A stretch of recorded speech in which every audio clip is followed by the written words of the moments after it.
प्रिय विद्यार्थियों, मेरे YouTube चैनल में पुनः आपका स्वागत है। मैं डॉक्टर आभा पारिक, सह आचार्य हिंदी विभाग, राजकीय स्नातकोत्तर महाविद्यालय थानागाजी से। प्रिय बच्चों, अभी तक हमने केशव के महत्वपूर्ण पदों की व्याख्या की है।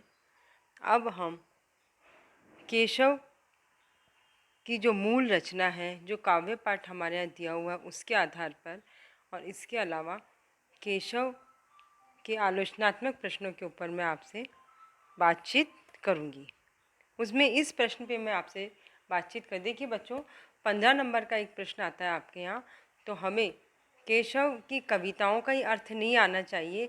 अभी तो केशव की काव्य की विशेषताएं क्या है, केशव का भाव पक्ष और कला पक्ष कैसा था, केशव को काव्य का कठिन प्रेत क्यों कहा जाता है, इसके ऊपर मैं पहले बातचीत कर चुकी हूँ।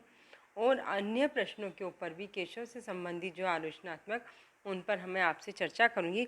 आज जो प्रश्न है वो ये कि केशव की रचना में काव्य सौष्ठव का 100 उदाहरण विवेचन कीजिए। या ये प्रश्न ऐसे भी पूछा जा सकता है कि केशव के काव्य कौशल की मीमांसा कीजिए। प्रश्न कैसे भी घुमा के पूछा जा सकता है, भाषा शैली बदल दी जाती है, घुमा कर ट्विस्ट करके। एक इस प्रकार से भी पूछा जा सकता है कि आपके पठित काव्य के आधार पर या रामचंद्रिका के आधार पर केशव के काव्य में निहित काव्य सौष्ठव अथवा केशव के काव्य कौशल की मीमांसा कीजिए। देखिए बच्चों, आपको ये तो पता ही है कि आचार्य केशव हिंदी साहित्य के रीतिवादी आचार्यों में अपना प्रमुख स्थान रखते हैं। रीतिवादी परंपरा में केशव का प्रमुख स्थान है। वे कलावादी आचार्य थे। उनका काव्य वाकजाल और चमत्कार प्रदर्शन में उलझ गया है, इसलिए वे आचार्य पहले और कवि बाद में थे। अब मैं आपको पहले ये बताना चाहूँगी कि काव्य सौष्ठव किसे कहते हैं। काव्य सौष्ठव केवल केशव का ही नहीं होगा, आप अब तक पहले भी पढ़ते आए हो और भक्ति काल के कवियों को पढ़ा होगा, आदिकाल के कवियों को, तो उन सब का भी काव्य सौष्ठव होता है। काव्य सौष्ठव से अभिप्राय है कि कवि का भाव पक्ष और कला पक्ष, कविता का जो निर्माण होता है उसके दो महत्वपूर्ण बिंदु होते हैं। एक होता है भाव पक्ष और दूसरा कला पक्ष। इन दोनों का ही जहाँ समावेश होता है वो है काव्य सौष्ठव के अंतर्गत आएगा कि इस कविता का निर्माण कैसे हुआ। भाव पक्ष कवि की अनुभूतियों तथा कल्पनाओं से अपना संबंध रखता है, वहीं कला पक्ष जो है कविता के बाह्य रूप भाषा से अपना संबंध रखता है। बाह्य रूप में आ जाएगा भाषा, छंद, शैली, अलंकार योजना आदि को समाहित किया जा सकता है।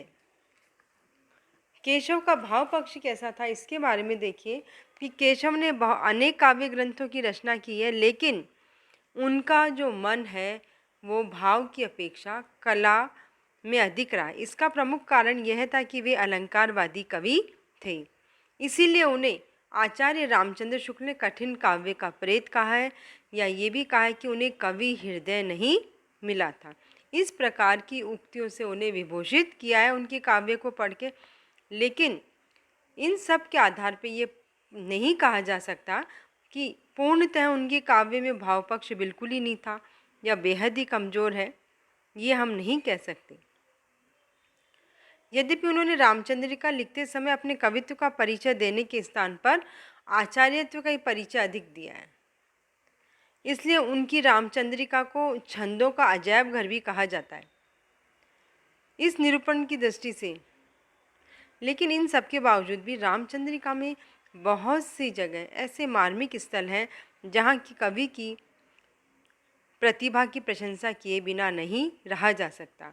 अब कवि ने भाव पक्ष के अंतर्गत श्रृंगार को, जो हमारे रस हैं, उनमें कौन कौन से रसों का प्रयोग किया है, उनके बारे में मैं आपसे संक्षेप में चर्चा करना चाहूँगी कि इन्होंने श्रृंगार रस, श्रृंगार रस के संयोग और वियोग, वीर रस, रौद्र रस, इसके अलावा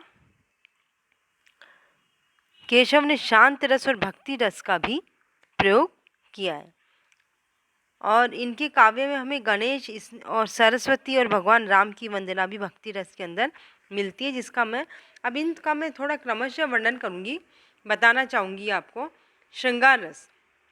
जब आप इसका आंसर देंगे तो श्रृंगार रस लिख के नीचे अंडरलाइन करेंगे।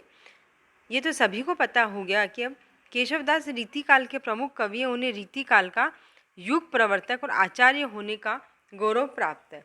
उन्होंने श्रृंगार रस का अनेक स्थानों पर बड़ा ही मनोहारी या सुंदर चित्रण प्रस्तुत किया है। कतिपय उदाहरण: वन गमन के समय, वन जाते समय ग्रामवासी सीता, राम और लक्ष्मण को जिज्ञासा के भाव से देखते हैं।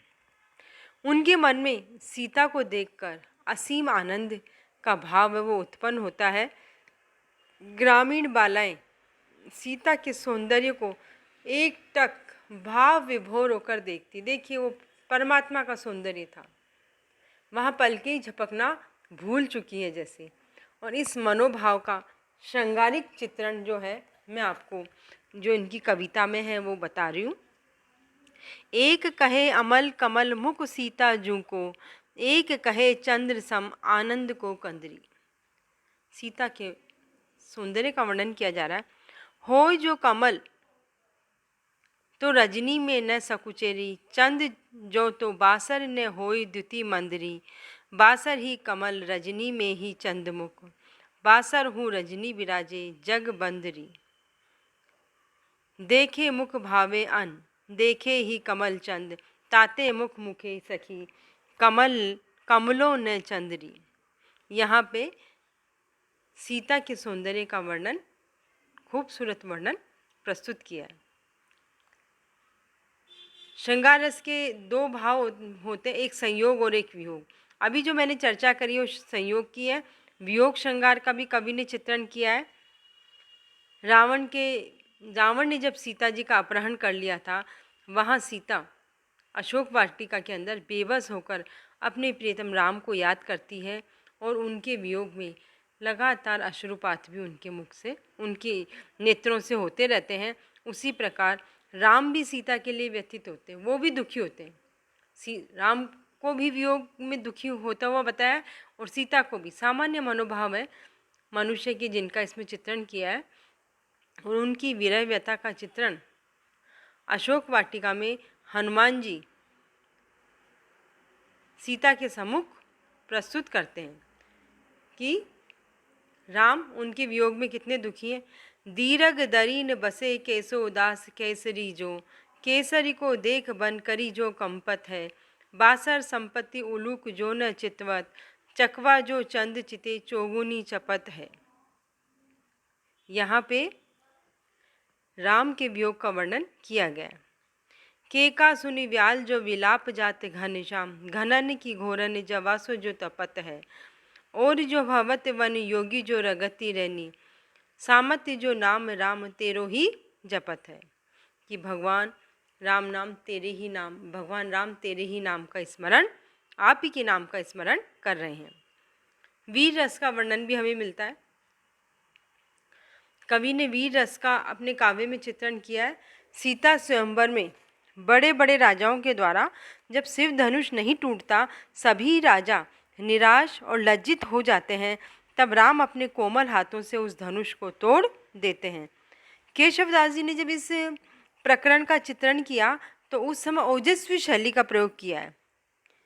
देखिए वो पंक्तियां मैं आप बोलना चाहूँगी यहाँ पे।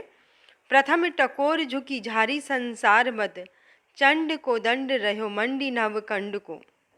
चली अचला अचल घाली दिगपाल बल, पाली ऋषि राज के वचन पर चंड को। सोधु दे ईश को बोधु जगदीश को, क्रोध उपजाय भृगुनंद वरिवंड को। बाधी वर स्वर्ग को साधी अपवर्ग को, धनुभंग को शब्द गयो भेद ब्रह्मांड को। उपरुक्त ये जो पंक्तियां हैं, इनमें वीरत्व का वर्णन किया है कि सीता स्वयंवर के समय जब बड़े बड़े राजा उस धनुष को तोड़ नहीं पाते, शिव धनुष को, और राम ने किस प्रकार अपने कोमल हाथों से उस धनुष को तोड़ दिया है, उस वीरता का इसमें वर्णन किया गया है। रौद्र रस का वर्णन भी हमें केशवदास के पदों में मिलता है। केशवदास ने रामचंद्रिका में रौद्र रस का भी सफलतापूर्वक वर्णन किया है। राम के द्वारा धनुष तोड़ने पर उसके टूटने की आवाज़ सुनकर परशुराम क्रोधित होकर वहां आ जाते हैं और धनुष तोड़ने की जानकारी प्राप्त करते हैं। जैसे ही उन्हें राम द्वारा धनुष तोड़ने की जानकारी होती, वे क्रोध में हुंकार भरकर घोषणा करते हैं। परशुराम जी अपने क्रोधी स्वभाव के लिए तो प्रसिद्ध हैं ही। अब देखिए वो किस प्रकार से क्रोध में होकर बोल रहे हैं। वीरो सबे रघुवंश कुटार की, धार में बारनी बाजी सर तही, बाण की वायु उजाड़ के लक्षण, लक्ष्य करो अरिहा समरथ ही, रामई वाम समेत पठेवन, कोप के भार में भूजो भरतही, जो धनुनाथ धरे रघुनाथ, तो आज अनाथ करो दशरथ ही। यहाँ हम देख रहे हैं कि परशुराम जी बेहद क्रोधित हो जाते हैं और वो ये कह रहे हैं कि मैं आज दशरथ को ही अनाथ कर दूंगा। क्रोध के अंदर मनुष्य का विवेक काम नहीं करता है। जिस प्रकार पानी बहुत तेज़ डिग्री पे जब गर्म होता है और हम उसमें जाके देखें तो हमें कुछ भी दिखाई नहीं देता, उसी प्रकार जब मनुष्य आवेश में होता है, क्रोध में होता है, तो सही और गलत का निर्णय वो नहीं कर सकता है और वहाँ पे निर्माणात्मक की जगह विध्वंसात्मक ही मनुष्य का रूप ज़्यादा होता है। तो परशुराम भी बहुत ही क्रोधित हो रहे हैं, आग बबूला हो रहे हैं और वो ये कह रहे हैं कि किसने शिव धनुष का तोड़ने की हिम्मत की। और उसके ऊपर वो क्रोधित होकर ये कह रहे हैं कि आज जो रघुवंश ने जब ऐसा किया है तो मैं दशरथ को ही अनाथ कर दूंगा। इसके अलावा केशव जी ने शांत रस और भक्ति रस को भी अपने काव्य में स्थान दिया है। पंचवटी प्रसंग में उनके शांत रस का एक उदाहरण है। सब जात फटी दुख की दुपटी, कपटी न रहे जहाँ एक घटी, निघटी रुचि मीचू घटी हूँ, घटी जग जीव जतिन की छूटी तटी, अब ओग की बेरी कटी विकटी, निकटी प्रकटी गुरु ज्ञान गटी, चहु ओरहन नाचती मुक्ति नटी, गुण धूर जटी वन पंचवटी। जब भगवान राम पंचवटी में चले जाते हैं, वहाँ प्रवेश करते हैं, तो वहाँ की पूरी प्रकृति शांत हो चुकी। मनुष्य के मन से कलुषता कालीमा समाप्त हो गई है, सांसारिक दुख खत्म हो गए, दैहिक दैविक भौतिक, और कोई भी व्यक्ति वहाँ जाता है वो असीम आनंद में डूब जाता है। और जब हम असीम आनंद में होते हैं तो शांत रस की स्थिति होती है, सारे भाव जैसे शांत हो चुके हैं। वही स्थिति पंचवटी वर्णन में बताई गई कि जहाँ पे राम है वहाँ पे पूर्णतया शांत रस का ही प्रवाह होता है। इसी प्रकार उन्होंने गणेश, सरस्वती और भगवान राम की वंदना की है। इसमें भी भक्ति रस की सुंदर व्यंजना हुई है। इस प्रकार हम देखते हैं कि केशव दास जी ने अपने भाव पक्ष में लगभग सभी रसों का अपने काव्य के अंदर, रामचंद्रिका में और जो काव्य लिखे उसमें हमें उसका उल्लेख मिलता है। प्रकृति चित्रण भी, केशव का जो प्रकृति चित्रण है वास्तव में प्रकृति चित्रण न होकर वो उनके ज्ञान का ही परिचायक है। उन्होंने अनेक वृक्षों, फलों और फूलों के नाम गिना दिए वहाँ पे, लेकिन उनके मौसम का उन्होंने किंचित मात्र भी ध्यान नहीं रखा। यदि वहाँ पे हम देखते हैं तो हमें उपमा, अनुप्रास और उत्प्रेक्षा अलंकारों का विशेष रूप से उल्लेख मिलता है। तो केशव का जो भाव पक्ष है वो हमें कला पक्ष की अपेक्षा भाव पक्ष थोड़ा उनका कमजोर है। कला पक्ष, केशव तो अलंकारवादी आचार्य थे, इसलिए उनके काव्य का कला पक्ष अपने आप में समृद्ध और अनूठा है। उनके रचनाओं में उनके आचार्यत्व की प्रतिष्ठा तो दिखाई देती है और वो काव्य की सुंदरता के लिए, चारुता के लिए उक्ति चमत्कार की प्रवृत्ति को सर्वश्रेष्ठ मानते हैं। केशव की जो काव्य भाषा है वो ब्रज होते हुए भी संस्कृत निष्ठ और बुंदेलखंडी और अरबी फारसी के शब्दों से उत्प्रोत है। काव्य के गुणों और शास्त्रीय लक्षणों से समन्वित होने पर भी उनके काव्य के अनेक प्रयोग सामान्य पाठक के लिए क्या एक पहेली है। केशव का भाषा पर पूरा अधिकार था। उस अधिकार का प्रयोग उन्होंने अपने पांडित्य प्रदर्शन के लिए किया। श्लेष और विरोधाभासी अलंकारों की भरमार ने क्या किया कि उनकी भाषा को दुरूह और कठिन बना दिया। उनकी भाषा में मुहावरे और लोकोक्तियों का भी खूब प्रयोग हुआ है। भाषा को समझने के लिए रस, छंद, अलंकार आदि के ज्ञान के साथ ही ज्योतिष आदि अन्य शास्त्रों का भी ज्ञान होना चाहिए। उनके पांडित्य प्रदर्शन के कारण उनके काव्य की भाषा क्या है, दुरूह और कठिन हो गई है। छंद योजना, केशव पहले आचार्य थे, बाद में कवि थे, इस पे मैंने पहले भी बताया है।